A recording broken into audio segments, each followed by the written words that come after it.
Hello, everyone. My name is Elise Allen, and thank you for joining me here today.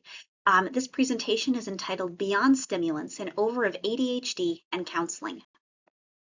Now, you may be wondering why this video is about ADHD, and there are a few reasons for that. Number one is that ADHD is a decently common disorder and one that counselors are likely to encounter in their clinical practice. Furthermore, as with many mental disorders, there is a limited public understanding of what ADHD actually entails.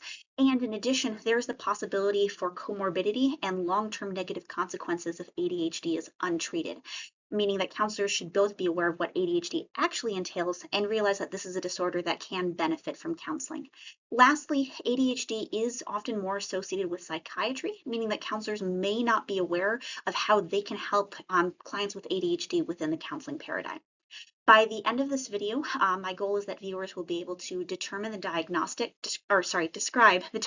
criteria and associated features of ADHD, and also determine content areas to include in the assessment of ADHD. ADHD falls under the heading of neurodevelopmental disorders, which are characterized by the impaired development of various mental processes. These diagnoses begin in utero and childhood and are grouped into a few categories. The first are intellectual developmental disorders, which include impaired intellectual functioning and impaired functioning in daily life. The next category is communication disorders, which includes deficits in communication such as stuttering and difficulty following social communication rules. Autism spectrum disorder is a category and a diagnosis and includes a range of presentations, all including difficulties with engaging in relationships and behaviors, interests, and activities, which are limited and frequently repeated. Specific learning disorder category includes diagnoses with difficulties learning and utilizing fundamental learning skills like reading and math, and the motor disorders all include either abnormal or poorly developed muscle movements, including vocalizations. The last two diagnoses are other specified and unspecified neurodevelopmental disorders for clients that have symptoms consistent with a neurodevelopmental disorder but which don't meet other diagnostic criteria. Diagnostic criteria for ADHD are A, the presence of persistent hyperactivity/impulsivity and/or inattention symptoms demonstrated by the presence of at least 6 out of 9 possible symptoms. The inattention cluster of symptoms includes such things as difficulty with organizing tasks, making careless mistakes, and getting easily distracted, whereas the hyperactivity/impulsivity cluster of symptoms includes things like fidgeting, restlessness, and difficulty waiting. These symptoms must have been present for at least 6 months, and criterion B states that some symptoms must be present before age 12. For criterion C, these symptoms must be present in at least 2 settings, such as school, work, and home. And for criterion D, these symptoms must interfere with daily functioning, such as social, occupational, and academic functioning. For criterion E, these symptoms cannot be better explained by a different disorder, which is complicated as ADHD has some extensive differential diagnoses and comorbidities. And if any of these criteria are missed, then a client would be better served by the diagnosis of other specified or unspecified attention deficit or hyperactivity disorder. In addition to the diagnostic criteria of ADHD, there are also some specifiers. The first specifier relates to presentation, and clients can be classified as either having a predominantly inattentive, a predominantly hyperactive presentation, or a combined presentation. And this is given based on how many of the symptoms a client meets in the inattentive versus hyperactive category of symptoms. ADHD can also be classified as being in partial remission if someone previously met the diagnostic criteria, but their symptoms have reduced. And the severity can be specified as being either mild, moderate, or severe, depending on the amount of symptoms and the degree of impairment. The diagnostic features of ADHD include inattention, hyperactivity, and impulsivity, although in adults, hyperactivity may be more manifested by restlessness. And these diagnostic features are frequently diagnosed by the presence of behaviors that meet the criteria for ADHD. It is important to note that these symptoms for ADHD can vary by setting, and the symptoms may be absent or reduced in situations where someone is experiencing something that is novel, exciting, or receiving constant stimulation or one-on-one interactions. Besides the core features of ADHD, there are also some associated features which are not part of the diagnosis but frequently co-occur. These include things like developmental delays, emotional dysregulation or impulsivity, such as a tendency towards being easily angered, impaired work or academic performance, and neurocognitive deficits such as memory, vigilance, and planning. In addition, there have been some increased rates of minor physical abnormalities like low arched ears, which occur in some people with ADHD.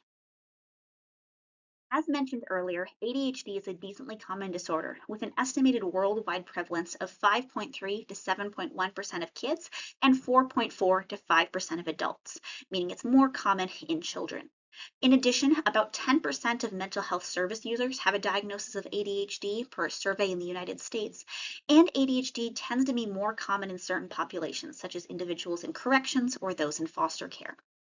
The risk factors for ADHD are multifactorial, meaning that no one risk factor absolutely guarantees the development of ADHD.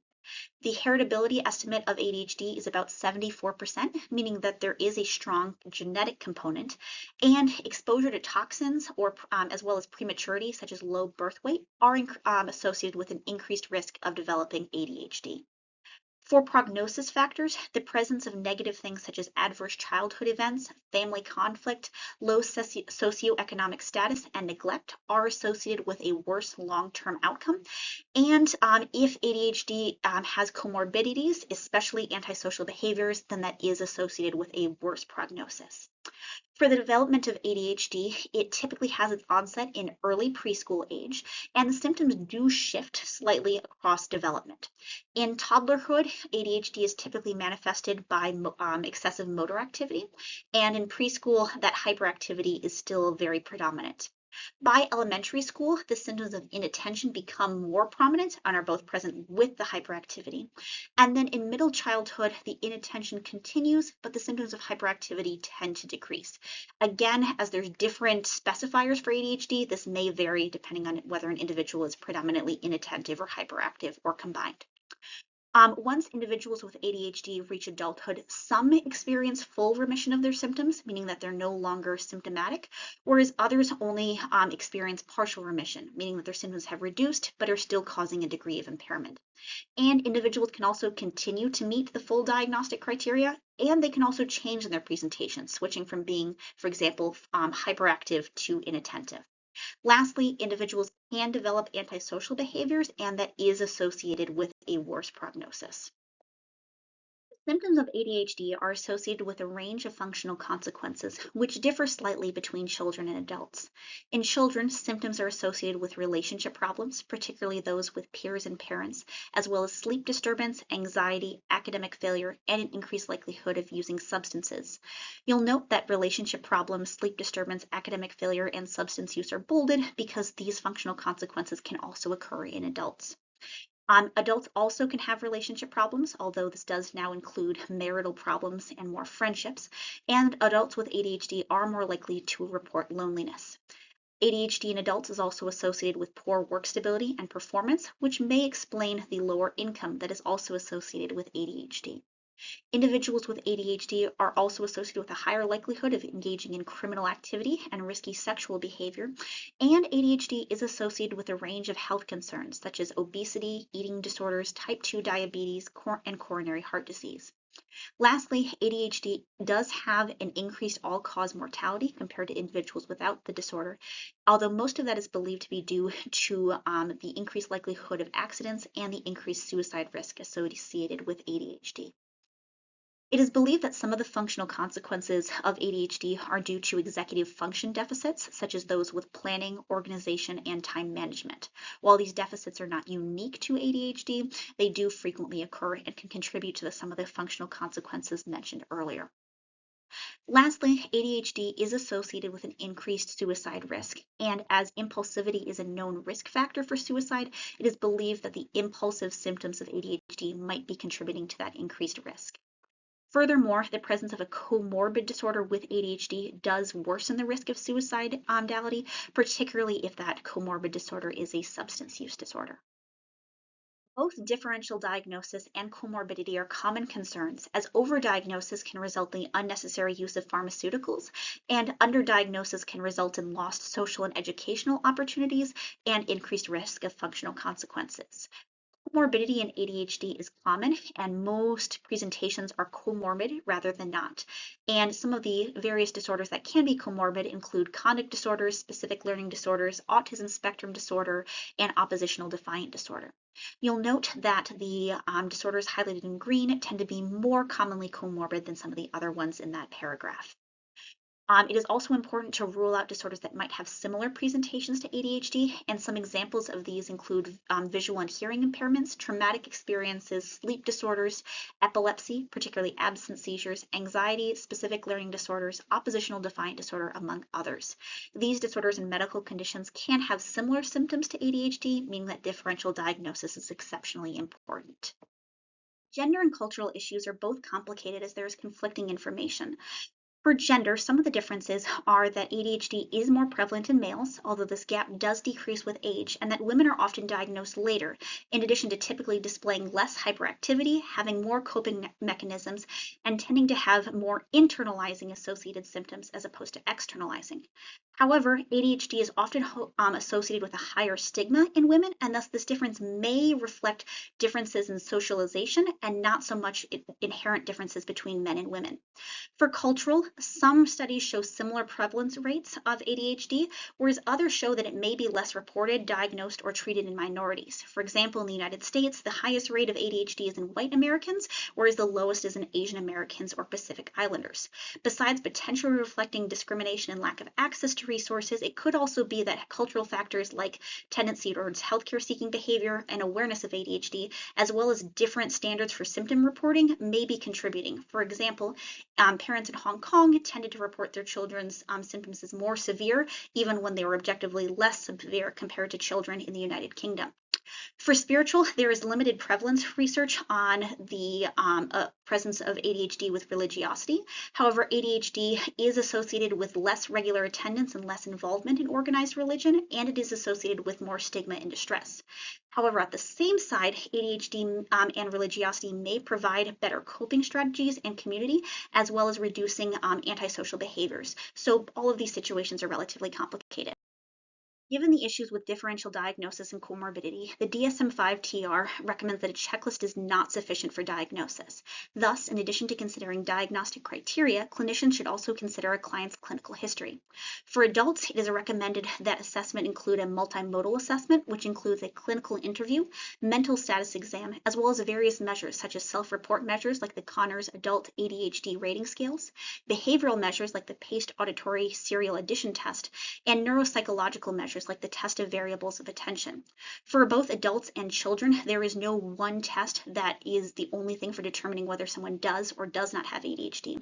And one test that can be utilized with kids is the DSM-5 Cross-Cutting Symptoms Level 2, which focuses on inattention.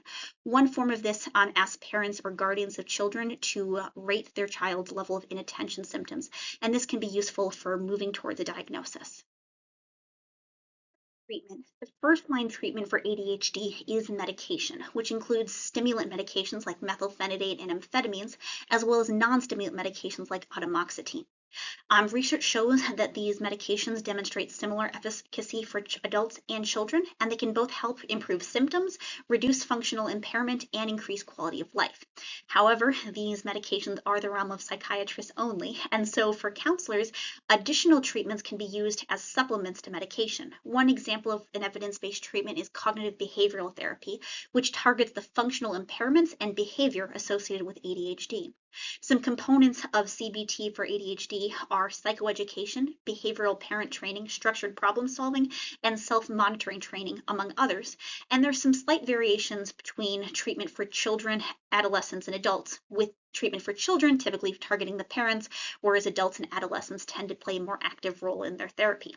However, more research is needed in order to determine more evidence-based treatments for ADHD. ADHD is important for counselors to be aware of as it is prevalent, potentially chronic, and frequently comorbid, and there is an increasing awareness of the role that counseling can play in the treatment of ADHD. However, at the same time, there is a lot more research that needs to be done on evidence-based psychotherapeutic treatments for ADHD, as well as the impact of ADHD across demographics. Thus, counselors are encouraged to use the treatments that we already have and to continue researching in order to better improve the situations of clients with ADHD.